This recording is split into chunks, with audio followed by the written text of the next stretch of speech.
Patient को check करना है। जी सर।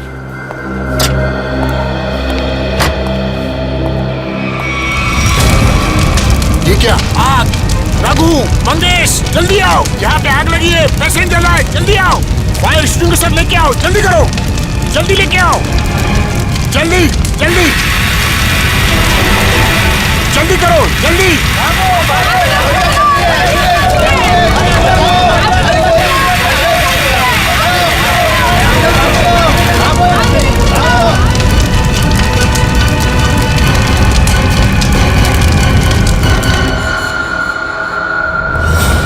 आइए सर, मैंने ही आपको फोन किया था। ये सब हुआ कैसे?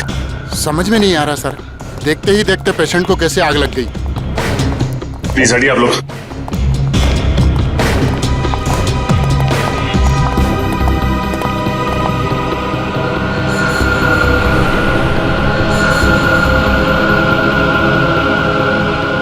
तुम सब जिस वक्त ये आग लगी उस वक्त कोई और भी था कमरे में? नहीं सर, कोई नहीं था। मिस्टर अंश के बॉडीगार्ड बाहर ही पहरा दे रहे थे। हाँ सर, अरे इनके आने से पहले साहब अच्छे खासे लेटे हुए थे, लेकिन जैसे उन्होंने दरवाजा खोला अचानक आग लग गई। ऐसा कैसे हो सकता है? जब कमरे में कोई था ही नहीं तो फिर आग किसने लगाई? अपने आप लग गई आग? है? ये शॉर्ट सर्किट का चक्कर भी नहीं लगता, लेकिन ये आग जैसी भी लगी हो हम इसका पता कर कर ही रहेंगे। अंश, अंश,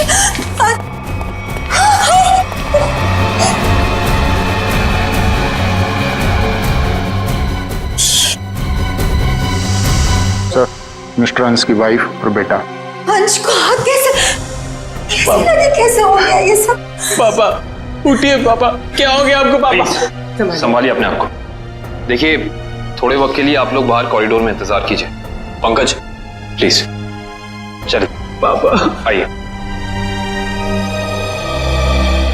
डॉक्टर साहब, अंश जी यहाँ कौन सी बीमारी का इलाज कराने के लिए एडमिट हुए थे? कल रात इन्हें फूड पॉइजनिंग की वजह से लाया गया था। इनके घर पार्टी थी, शायद कुछ उल्टा सीधा खा लिया होगा। अच्छा ये बताओ कि डॉक्टर साहब के इस कमरे में आने से पहले कोई और भी आया था इस कमरे में? हाँ सर, 2 लोग आए हुए थे, एक कमरे की साफ सफाई करने वाला और दूसरा बिस्तर की चादर बदलने वाली।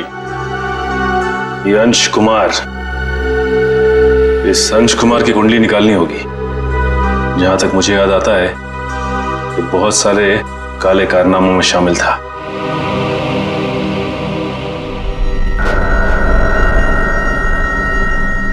पंकज, रिधिमा और अंकित को घर भेज दिया? हाँ सर, बहुत रो रहे थे बेचारे।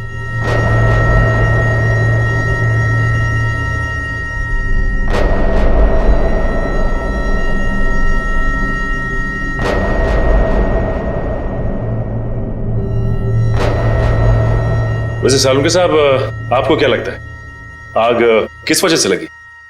मेरी बात छोड़ो सचिन, तुम बताओ, तुम लोगों को क्या लगता है भाई?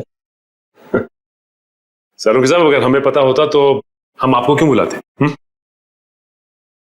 देखा तारिका, इन लोगों ने तो हाथ खड़े कर दिए। अरे प्रद्युमन तो कहता था तुम लोग सुपर कॉप हो यार।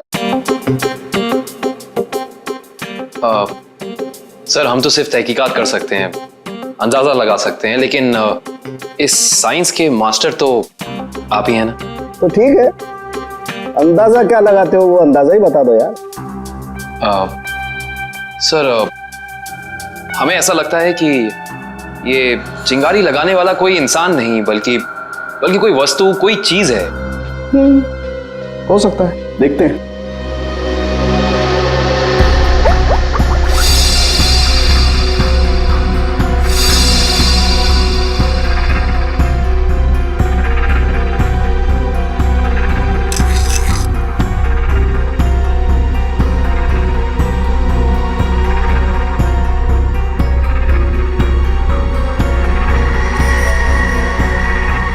ये बात है। क्या बात है सर?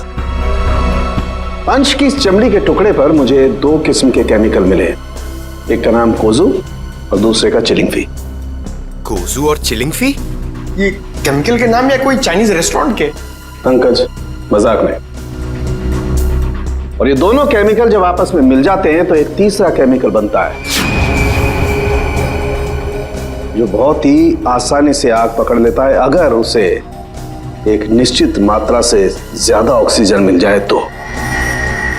और जैसे ही डॉक्टर साहब ने इस कमरे का दरवाजा खोला, यहाँ का ऑक्सीजन लेवल बढ़ गया और अंश का शरीर खुद ब खुद जलने लगा। इसका मतलब अंश की बॉडी पे ये केमिकल हॉस्पिटल के किसी अंदर वाले ने लगाया है। अंदर वाले ने। देखिए, आप बेवजह हम पर शक कर रहे हैं। हम भले अपने मरीज की जान क्यों लेंगे? डॉक्टर साहब, हम भी यही जानना चाहते हैं कि आपने किसके कहने पे वो केमिकल अंश की बॉडी पे लगाया। देखिए, मैंने मिस्टर अंश को छुआ तक नहीं। मैं तो एक एक दवाइयां उनके बॉडीगार्ड के सामने देता था। अगर आपने नहीं छुआ तो किसने किया है? किसने स्पंज बाथ दिया उसे?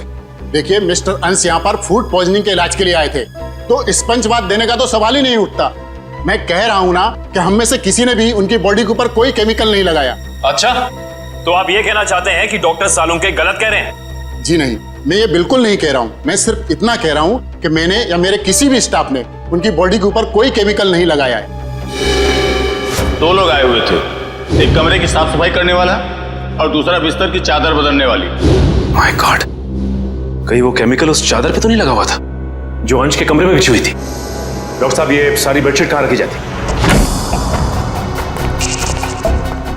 देखिए सर, यहाँ पर सारे रूम नंबर्स लिखे हुए हैं और उस कमरे के रूम के अनुसार वहाँ की बेडशीट और बाकी का सामान रखा हुआ है। सर, ये अंश के रूम का लॉकर है।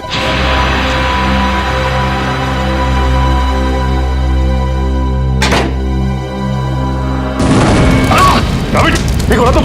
बाहर जाओ, फिर भी पकड़े। फायर एक्सटिंग्विशर, जल्दी। फास्ट।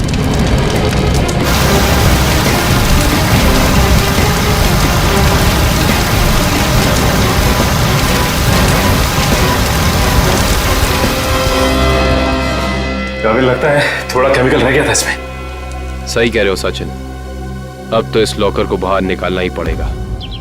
आप लोग प्लीज थोड़ा पीछे रहिए।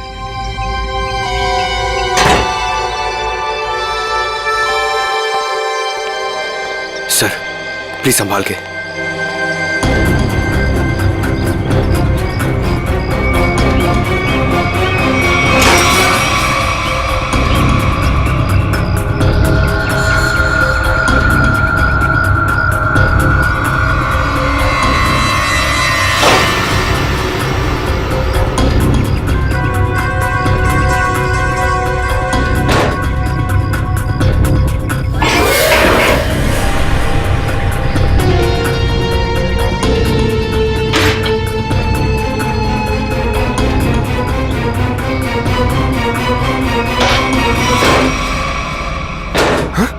सर, ये क्या? आपकी बार तो आग ही नहीं लगी। क्या बोलते? आग सिर्फ इसमें लगी। ये देखो, सिर्फ ये बैग जला है, बाकी सारी की सारी चीजें बिल्कुल वैसी हैं। ये देखो। सर, इसका मतलब केमिकल इस बैग में होगा और बेडशीट इसी बैग में लाई होगी। हाँ पंकज, एग्जैक्टली ऐसा ही हुआ है। डॉक्टर साहब, ये वही लेडी है ना जिन्होंने अंश के कमरे में वो चादर बिछाई थी? जी सर, शीला। मैंने कुछ नहीं किया सर। मैं इन केमिकल्स के बारे में जानती तक नहीं हूँ। ज्यादा भोली मत बनो। अंश के कमरे की चादर तुमने ही बदली थी ना? बदली थी, मगर क्या? एक औरत ने मुझे 50,000 रुपए दिए थे और कहा था अंश साहब के कमरे में ये चादर बदल देना। उसने आपको पैसे दिए और आपने पैसे ले लिए? हाँ? एक बार भी नहीं सोचा कि इसके पीछे उसका मकसद क्या है? मुझे क्या पता था साहब, कोई ऐसे तरीके निकालेगा किसी का खून करने के लिए। उसका चेहरा पहचानती हो? स्केच बनवा सकती हो उसका? नहीं, उसने अपना चेहरा दुपट्टे से ढक रखा था। चेहरा ढका था, लेकिन कुछ तो याद होगा, कुछ तो देखा होगा। हाँ, उसके दाहिने हाथ पर एक काला सा निशान था, यहाँ पर।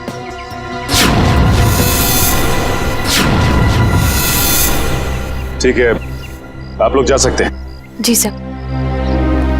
अंश को फूड पॉइजनिंग हुई उसके घर पे, जिसके बाद वो हॉस्पिटल में एडमिट हुआ।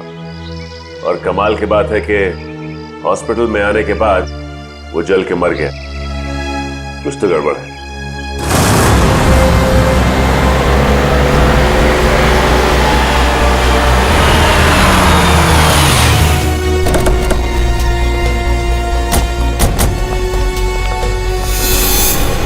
सर, इस घर पे तो जगह जगह सीसीटीवी कैमरास लगे हैं। और इतने सारे बॉडीगार्ड्स। लगता है अंश जानते थे कि उनकी जान को खतरा है। राइट श्रेया, कोई ना कोई बात तो जरूर थी, वरना इतनी ज्यादा सिक्योरिटी कोई मामूली इंसान नहीं रखता। किससे मिलना है आपको? सीआईडी? अब अंदर जा सकते हैं? Thank you.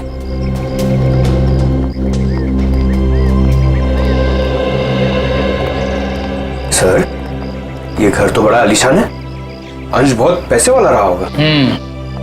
जितना बड़ा आदमी उसके उतने ज्यादा दुश्मन। नमस्कार। नमस्ते। आपसे कुछ सवाल पूछने थे।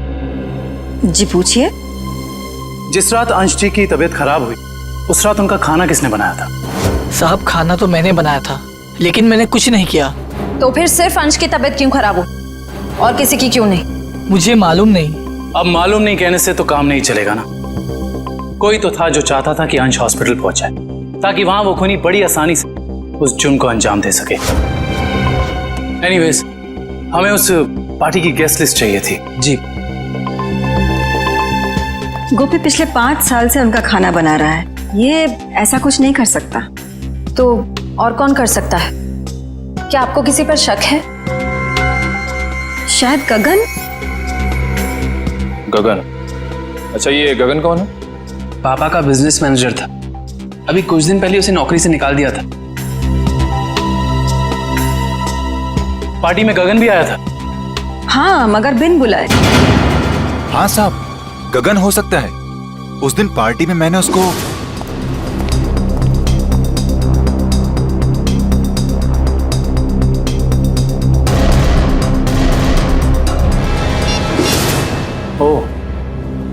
तो अंश गगन पे चिल्ला रहे थे? हाँ साहब, पर म्यूजिक की आवाज बहुत तेज थी। मैं समझ नहीं पाया कि साहब गगन को क्यों डांट रहे थे। मगर अंश ने गगन को नौकरी से क्यों निकाला था? पता नहीं, मगर जरूर कोई बड़ी बात रही होगी जो उन्होंने अपने 10 साल पुराने एम्प्लॉय को एक ही झटके में काम से बाहर निकाल दिया। गगन को नौकरी से क्यों निकाल दिया था, इसका जवाब ढूंढना होगा। क्या अंशी की मौत हो गई है? जी हाँ, और हमें शक है कि उनकी मौत में आपके पति गगन का हाथ है। ये क्या कह रहे हैं आप? गगन अपनी जान दे सकते हैं, पर वो किसी की जान लेने की कभी सोच भी नहीं सकते। सोचा नहीं, बल्कि कर दिया। बहुत ही लंबी चौड़ी प्लानिंग के साथ गगन ने अंश को हॉस्पिटल में ही जला दिया। आपको कुछ गलतफहमी हुई है, गगन ऐसे नहीं है। वो ऐसा नहीं है तो कैसा है, वो तो उनसे मिलने के बाद ही पता चलेगा। वो कब तक वापस लौटेंगे? मुझे नहीं पता। मैंने पुलिस स्टेशन में उनके गुमशुदा होने की रिपोर्ट भी लिखवाई है। कल से वो गायब है। बुरा मत मानिएगा मैडम, लेकिन मुजरिम अक्सर खून करके ऐसे ही फरार हो जाते हैं। बार बार उनको मुजरिम कह करके उनका अपमान मत करिए। अगर उनको जुर्म करना ही होता तो वो अंश जी की बात मान करके अंकित को मार ना देते। एक मिनट, क्या कहा आपने?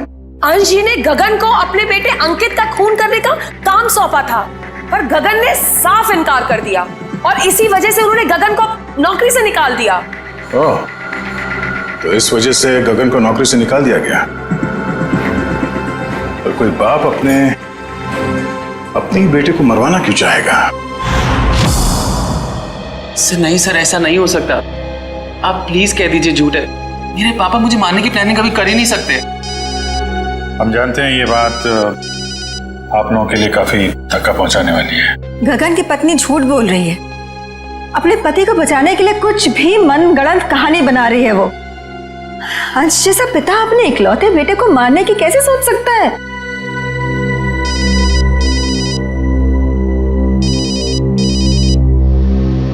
किसका फोन है अंकित? चाहो तो बात कर लो। नहीं सर, इंपॉर्टेंट फोन नहीं है। एक्चुअली मेरा एक फ्रेंड मुझे मिलने के लिए परेशान कर रहा है और फिलहाल मैं किसी से मिलना नहीं चाहता। सर, अगर आपके सवाल पूरे हो गए हो तो क्या हम जा सकते हैं? अब हमें अंश की शोक सभा की तैयारी करनी है। ठीक है, आप जा सकते हैं। इशिता? Yes sir.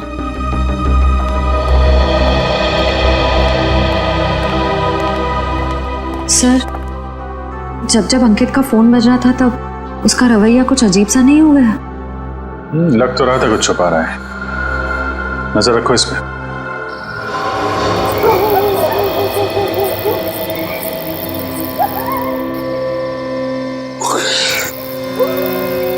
सर, हम लोग क्या रात भर यहीं खड़े रह के पहरा देंगे? रात बहुत काम की चीज होती है पंकज।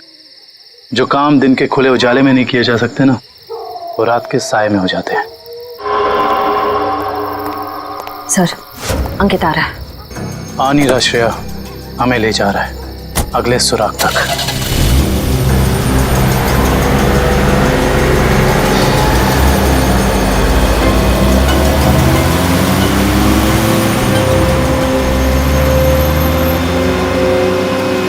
Let's go.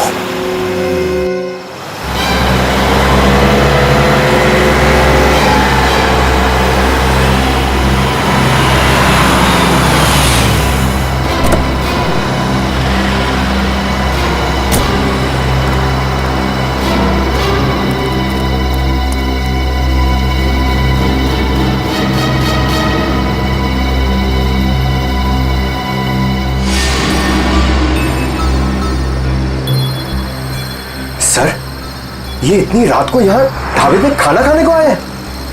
नहीं पंकज, खाना खाने नहीं आया ये यहाँ ऐसे इंसान का इंतजार कर रहा है जिसे ये दिन के उजाले में नहीं मिल सकता।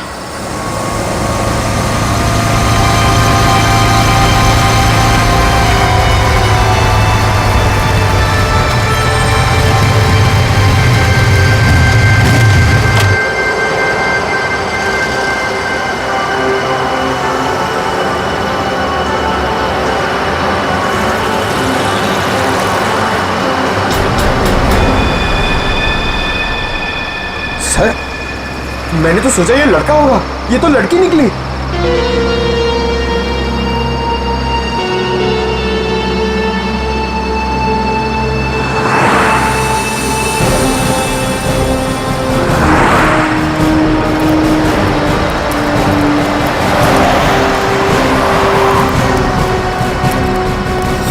अरे आप लोग और यहाँ?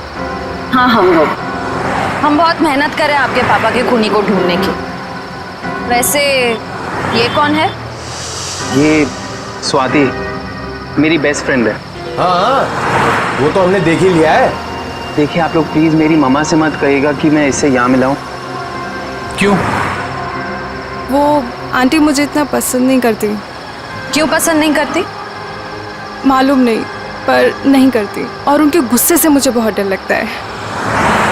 ठीक है, नहीं बताएंगे। सब बचपन से ही मुझे प्रिंसिपल ऑफिस के बाहर खड़े होने में बड़ा डर लगता था। कभी सोचा नहीं था कि सीआईडी का काम मुझे एक बार फिर यहीं ले आएगा। काफी शरारती बच्चे थे तुम, इसलिए प्रिंसिपल के कैबिन के बाहर खड़े कर दिए जाते थे। हाँ? बस यूं ही कभी कभी टीचर पनिश कर देते थे। आइए, आपको प्रिंसिपल साहब ने अंदर बुलाया। हेलो।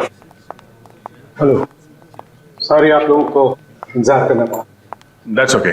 हम यहाँ अंकित कुमार नाम के एक स्टूडेंट के बारे में कुछ जानकारी हासिल करने आए हैं। अंकित कुमार? तो वो तो बहुत ही ब्राइट स्टूडेंट है इस कॉलेज का।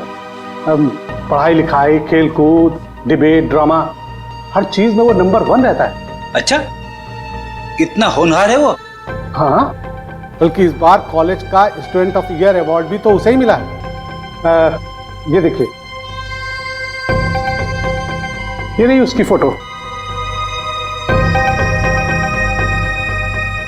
इसमें अंकित कुमार कहाँ है? यही तो है। ये नहीं, आपको कोई गलतफहमी हो रही है। हम लोग अंश कुमार के बेटे अंकित कुमार के बारे में बात कर रहे हैं। हाँ हाँ, यही तो है, अंश कुमार और रिद्धिमा का बेटा। सर, अगर ये असली अंकित है तो फिर वो कौन है? जो कोई भी है, उसके इरादे ठीक नहीं है, और रिद्धिमा जी ने हमें उसके बारे में बताया क्यों नहीं?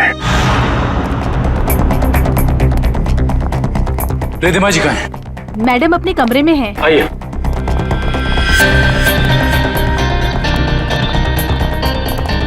मैडम सीआईडी वाले आए हुए हैं। मैडम। रिद्धिमा जी।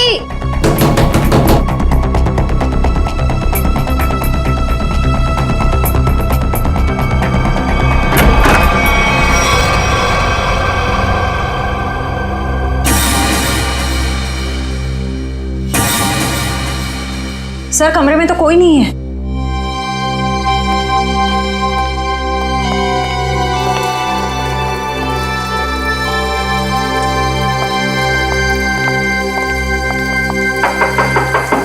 रिद्धिमा जी।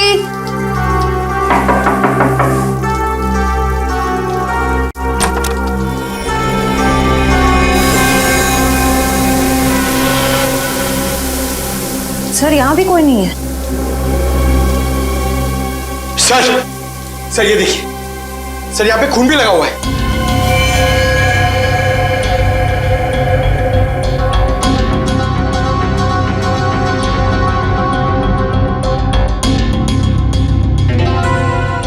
शायद रिद्धिमा जी का किडनैप हो गया है। इन टुकड़ों को देख के तो यही लगता है कि उनकी किडनैपर के साथ हाथापाई हुई होगी। अंकित कहाँ है? बुलाओ उसे। अंकित बाबा तो आज सुबह घर से बाहर चले गए हैं। निखिल, अंकित को फोन लगाओ। इस कमरे में इतना कुछ हो गया और किसी को भनक तक नहीं लगी। फायदा क्या घर में इतनी सिक्योरिटी का? अच्छा ये बताओ कि खिड़की के पीछे की तरफ भी कैमरा लगा है ना? जी सर। मुझे उसकी फुटेज देखनी है।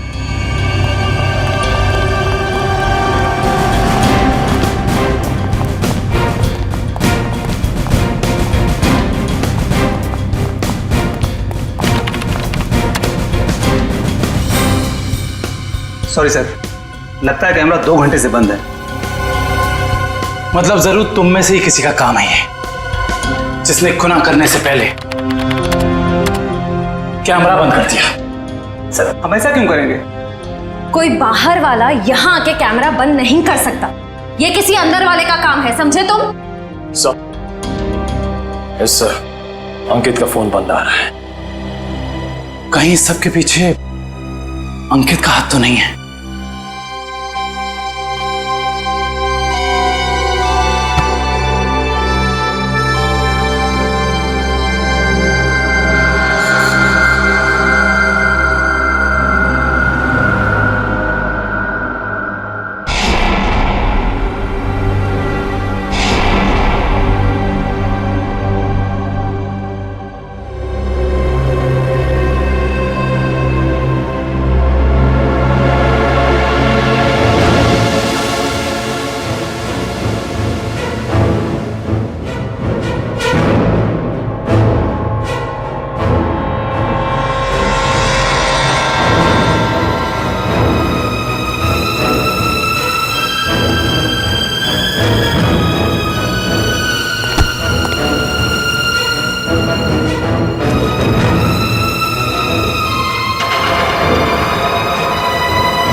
रिद्धिमा जी, रिद्धिमा जी, मैडम जी, रिद्धिमा जी, उठिए मैडम जी, रिद्धिमा जी। गगन तुम मुझे यहाँ कहाँ लेकर आए हो? मेरे पति को मार दिया, आप मुझे भी मारोगे? नहीं नहीं, ये आप क्या कह रही हैं? मैंने तो अंश साहब का नमक खाया है, उनके लिए जान दे सकता हूँ। मैं मारने का तो मैं सोच भी नहीं सकता। तो फिर कौन लेकर आया मुझे यहाँ पर? क्यों आए हम? शायद उसी ने जिसने हम दोनों को किडनैप किया है। तुम भी? जी हाँ, मैं भी आप ही की तरह इस चारदीवारी में कैद। हे भगवान, उसका अगला निशाना कहीं मेरा राज तो नहीं? तो तुम हो राज, अंश और रिद्धिमा जी के असली बेटे। जी सर, मुझे तो अब तक यकीन नहीं कि पापा इस दुनिया में नहीं रहे। रब्बी ने तो मुझे इस बारे में कुछ बताया तक नहीं। लेकिन रिधिमा जी ने ये बात छुपाई क्यों तुमसे? उसी वजह से जिस कारण से उन्होंने मुझे दुनिया से छुपा कर रखा और अंकित को अपना बेटा बना लिया। लेकिन ऐसी भी क्या वजह थी जिसने एक माँ बाप को अपने बेटे से दूर कर दिया? सर आप तो सीआईडी वाले, आपसे तो कुछ बात छिप नहीं सकती। अपने खानदानी बिजनेस को आगे बढ़ाने के लिए मेरे पापा ने कुछ गैर कानूनी काम किए हैं। जी हाँ, जैसे रिश्वत देना, करप्शन को बढ़ावा देना, गैर कानूनी बिल्डिंग्स बनवाना और कभी कभी गैंगस्टर्स की मदद करना। सर मुझे कहते हुए बहुत शर्मिंदगी है कि मेरे पापा इस देश के अच्छे नागरिक नहीं बन सके और वो बहुत ही अच्छे पिता थे। इन गैंगस्टर से बचाने के लिए उन्होंने मुझे दुनिया से छुपा कर रखा। तो तुम्हारी सुरक्षा के लिए उन्होंने तुम्हें खुद से दूर कर दिया और गोद ले लिया अंकित को, ताकि कभी कोई तुम्हारे परिवार को नुकसान पहुंचाता तो निशाने पे अंकित होता, तुम नहीं। एग्जैक्टली।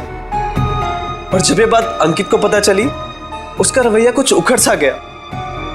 उसने मम्मी पापा की इज्जत करना बंद कर दिया। पिछले कुछ दिनों से तो वो पापा को ब्लैकमेल कर रहा था कि अगर उसे प्रॉपर्टी का आधा हिस्सा नहीं मिला तो वो ये राज पूरी दुनिया को बता देगा। सर हो सकता है शायद इसी वजह से अंश ने अंकित को मारने के लिए गगन से कहा। हाँ सर, हो सकता है कि गगन की वाइफ सच कह रही है। हो सकता है, और ये भी हो सकता है कि रिधिमा जी की किडनैपिंग में उनके गोद लिए हुए बेटे अंकित का ही हाथ हो। सर प्लीज मेरी मम्मी को बचा लीजिए। मैं पहले ही अपने पापा को खो चुका हूं, मम्मी को नहीं खोना चाहता। घबराओ मत, कुछ नहीं होने देंगे मेरी रिधिमा जी को। अंकित के पोस्टर पूरे शहर में लग चुके हैं, कोई ना कोई उसे जरूर देख लेगा। हेलो, कहाँ? चिंचोली क्रॉसिंग? आप कौन बोल रहे हैं? हेलो हेलो सर, गुमनाम कॉल आया, कह रहा था कि चिंचोली क्रॉसिंग पे हम लोग कुछ जरूरी बात करनी है। जरूरी बात करनी है? फिर तो मिलना पड़ेगा।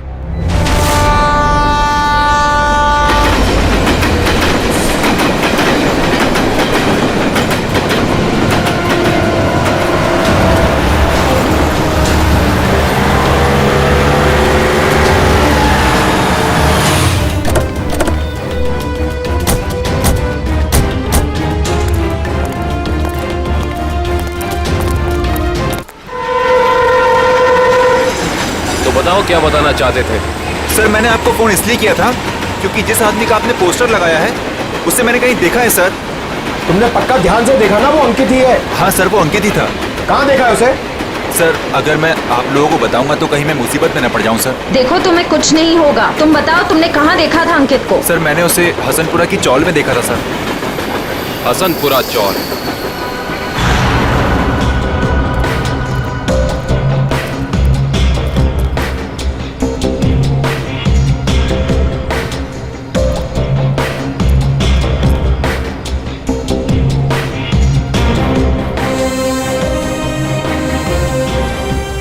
इधर रहता है, इधर। इधर? हाँ।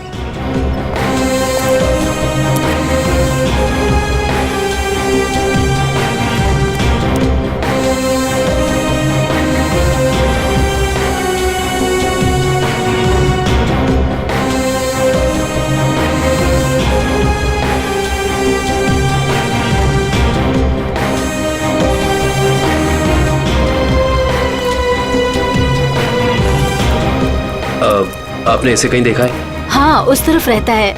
Thank you. सर, पता चल गया, अंकित उस घर में आता जाता था। Sir sir sir sir sir, बहुत मुश्किल हुई सर, लेकिन मैंने पता कर लिया है। अंकित इसी घर में आता जाता था, ये घर में। पंकज, हम सबको पता है। अब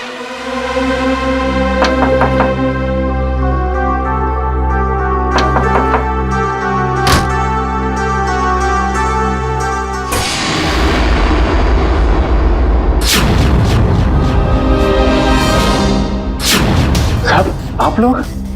हाँ, हम लोग। सर यहाँ?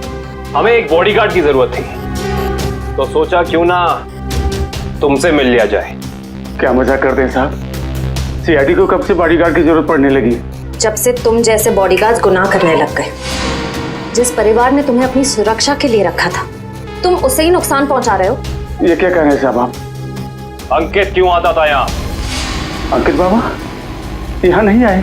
हमसे झूठ बोलने का कोई फायदा नहीं है। सीआईडी से ना कोई बच सका है और ना बच पाएगा, इसलिए कह रहे हैं सब सच सच बता दो।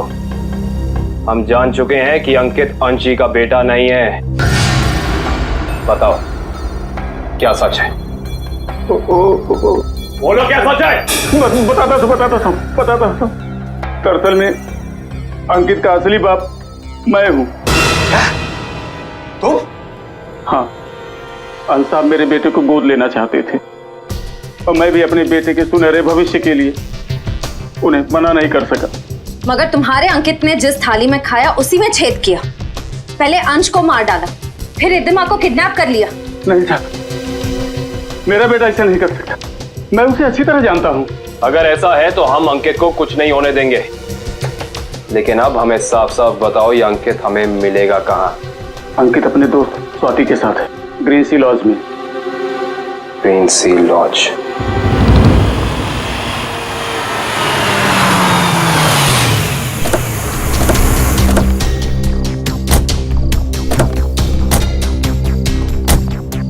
सर, ये अंकित की गाड़ी है। अंदर चल के चेक करते हैं।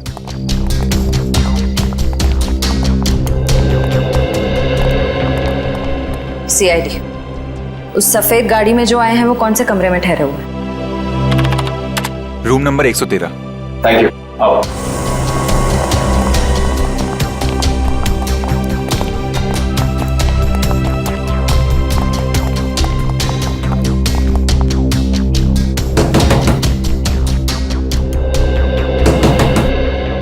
कौन है?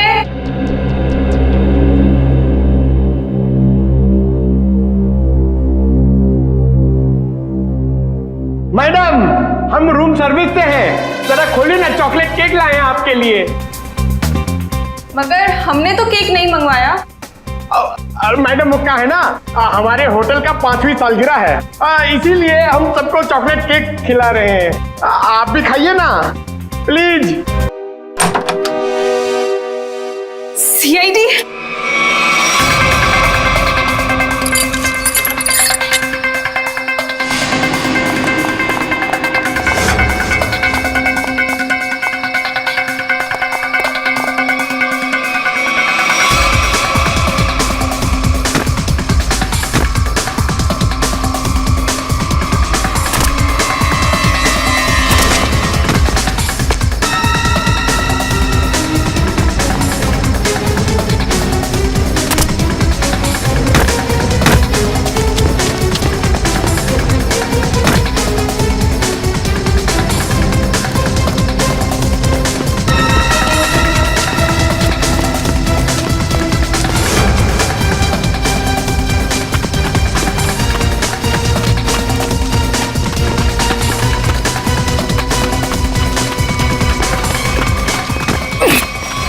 प्लीज मुझे छोड़ दो, प्लीज। तुम वही हॉस्पिटल वाली लड़की हो? प्लीज मुझे जाने दो, मैंने कुछ नहीं किया। सीआईडी की आदत नहीं है मुजरिमों को जाने देने की। हाँ, मैंने ही पैसे दिए थे उस लड़की को ताकि वो केमिकल वाली बेडशीट अंश के बेड पे बिछा सके। किसके कहने पे किया था तुमने ये? अंकित के। कहाँ मिलेगा ये अंकित? पता नहीं। अच्छा, तो ये तो पता होगा ना कि रिद्धिमा को कहाँ छिपा के रखा है? नहीं पता। ये पता नहीं, वो पता नहीं, तुम्हें पता क्या है स्वाति? गगन कहाँ है ये पता है मुझे। I see। तो और क्या क्या पता है तुम्हें?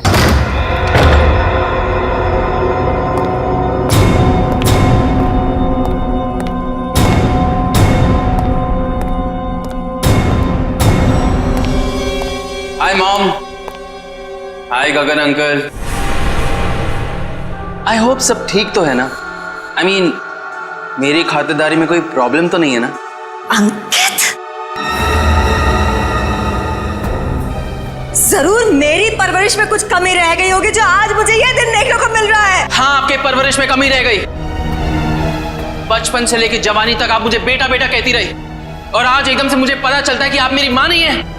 माँ हो तो आप जैसी। लेकिन मैंने तुम्हें कभी अपने बेटे से कम प्यार नहीं किया अंकित। झूठ है, ये ड्रामा है। आप अपने बेटे को बचाना चाहती थी।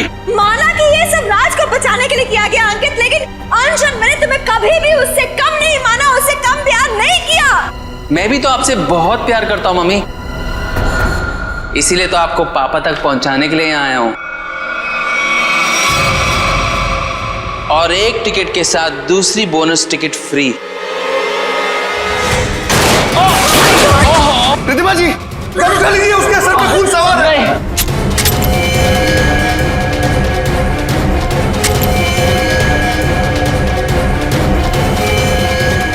गगन, ये पकड़ो, पकड़ो। अरे शूट करो ना, गोली चलाओ ना, तो वो मार डालेगा। नहीं प्लीज, अरे मारो उसे। प्लीज नहीं, मार डालेगा हमको, मारो।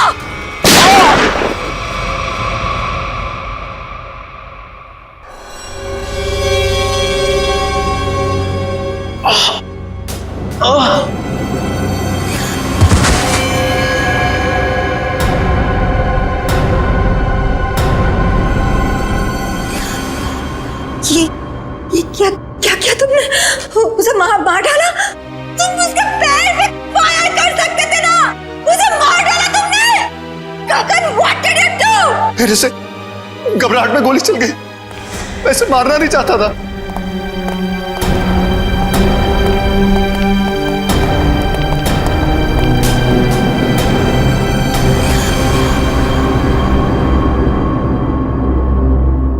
ये तो मर गया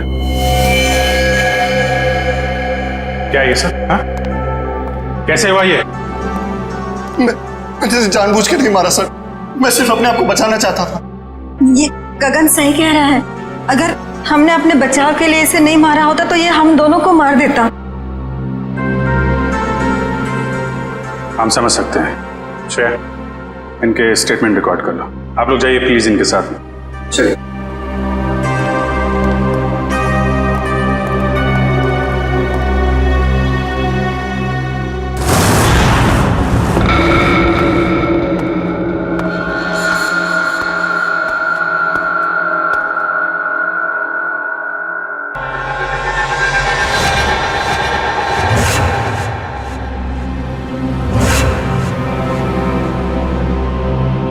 मम्मी,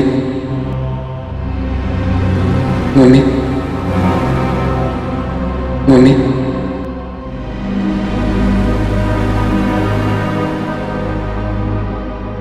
मम्मी,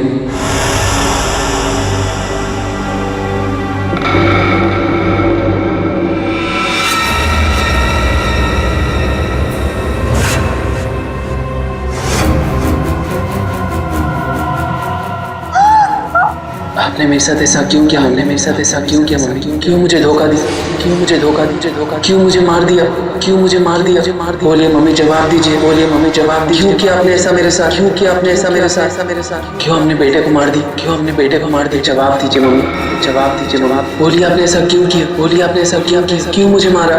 क्यों मुझे मारा? क्यों मुझे मारा? क्यों क्यों?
मरे हुए लोग कभी जिंदा नहीं होते रिधिमा जी।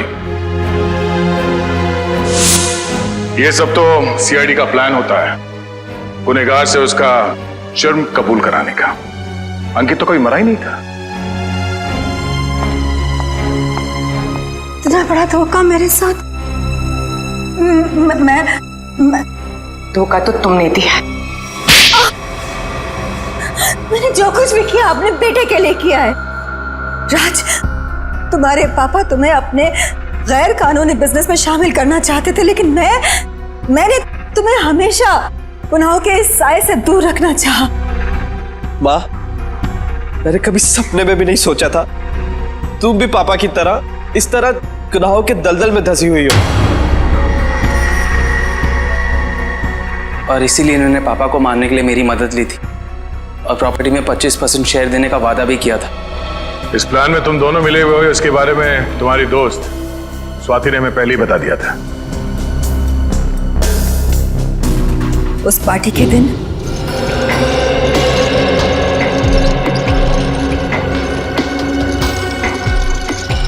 ओह माय गॉड, कितना ऑयली खाना लेकर जा रहे हो साहब के लिए? डॉक्टर ने परहेज के लिए कहा है ना। जाओ सैंडविच और जूस लेकर आओ। जाओ। मगर साहब ने? साहब तुम्हारे बॉस हैं, बट साहब की बॉस मैं हूँ। जाओ। जी मैम।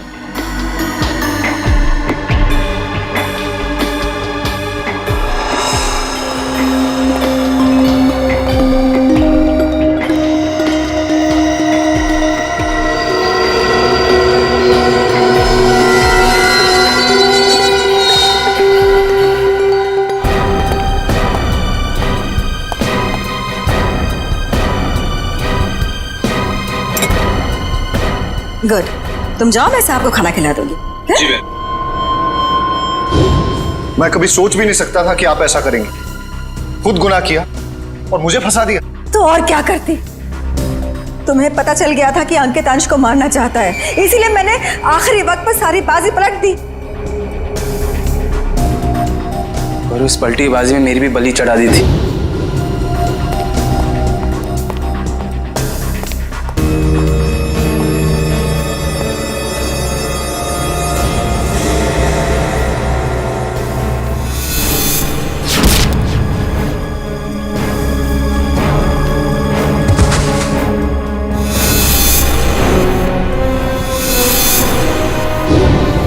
मुझे पता चला कि गगन को तो पूरी सच्चाई पता ही नहीं है। उसे तो यही नहीं पता कि अंश की मौत में मेरा हाथ है, इसलिए मैंने सारा इल्जाम अंकित पर डाल दिया।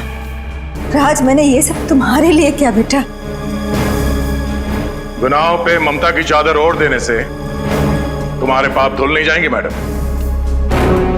आप दोनों का फैसला अदालत करेगी, या तो फांसी होगी या फिर जिंदगी भर जेल।